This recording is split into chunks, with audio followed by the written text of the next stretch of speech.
I think it's been better than the last few episodes. This one actually was better written, better build up, a lot of reveals. It wasn't half bad actually. I thought it was great. I thought it was marvellous. I thought it was a really, really good episode. I'm slightly ashamed to say, even knowing that John Sim was going to be in it, I didn't realise that Mr. Razor was John Sim's master until he practically went like that. Wasn't much before that. I liked him when he was the master. I liked him when he had his time to do it. I loved him, brilliant actually. And he left, he went, and then we've had Missy.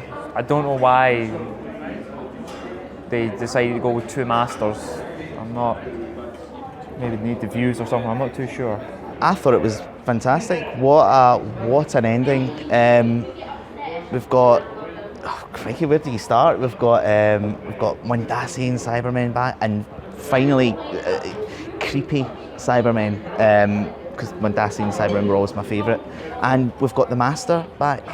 It starts to get better when Bill meets Mr. Razor, who I genuinely did not clock as being John Sim.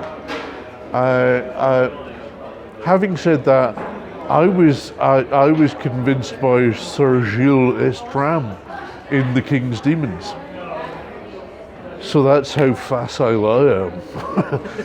They did the Cybermen, it was a bit like the Big Finish, Spare Parts, but in all the good ways. It was the tragedy of the Mondasians. The one problem I had with that was I only came into Doctor Who back in 2005, so I've been pretty much playing catch up because I was never around for classic Doctor Who. And the thing about classic Doctor Who I was always told was that pretty much Mondas was a twin of Earth, and Mondas ended up being flung out the solar system, and on that planet they ended up having to replace their body parts with cybernetics, plastics and that, in order to compensate for how cold it was and all that. And in their struggle to survive, they remove everything about them that's worth saving. You know, there's that, and every Cyberman is a victim. You know, and it was lovely, so especially that, the one thing of turning down the volume on that guy where he's going pain. It was just the banality of cruelty. It was brilliant. I loved that. That episode, the Doctor said the ship was brand spanking new. The ship looked brilliant. It looks as if they spent a lot of money on the CGI. It looked fantastic. Very Red Dwarf. And that was confirmed by that blue-skinned guy who claimed he was the janitor. Said they'd only just left 3 days ago to pick up the colonists. All right. And then he said they sent a skeleton crew to check the engines 3 days ago. 20 people, but then due to the black hole, those 20 people had ended up spawning 20,000 people. I kind of clocked the time dilation thing quite early on, which I was quite pleased myself with that first.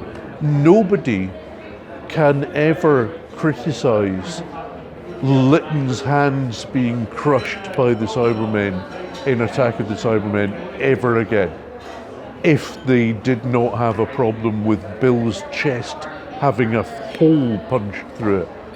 I mean, is Bill finally going to be the companion they actually kill off? And I mean, like, properly kill off, not find some fidgy-widgy way out of it. Don't get me wrong, it was fun. I loved John Sim's performance. I thought he was very entertaining. The Master's return, I would loved if they had kept the John Sim's return secret. I would really have preferred it if they just kept Stum. At the end of that 45 minutes, we're in a position where the Doctor is somewhere with the Master and the Mondasian Cybermen and Missy. And we knew that going in. So it didn't go anywhere. But yeah, all in all, it was good. So I really enjoyed it. Really looking forward to next week. Obviously the surprise regeneration. Well, not a surprise, we knew it was coming, but we didn't know it was going to be so soon. So the whole big thing is who's going to be the next Doctor. So It'll end and then we'll wait till Christmas and see him regenerate. I don't think it's going to go out one hell of a bang. But all in, I thought it was fantastic. Very, very old Doctor Who, and just really, really liked it. Just from the trailer, it doesn't look like it's going to be as good next week. But hope springs eternal.